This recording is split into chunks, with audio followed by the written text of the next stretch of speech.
ตัดผมพี่น้องผมยาวแห้งแล้วก็มี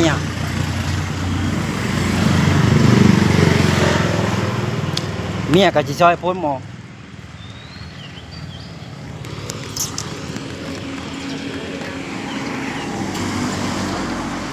ยางเลยไปอีกเลยกับเขาเข้าคายกับเขานะ โอ้ตีแล้วปวดไก่ นี่ได้เลย โอ้ตัวแรงมัน คายเขาคายยางเพิ่งเหมือน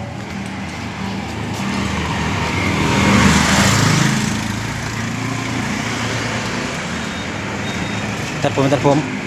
มยาวกระชุ่มคือเก่าเนาะไปเบิ่งมีคน นี่ด้วยนะ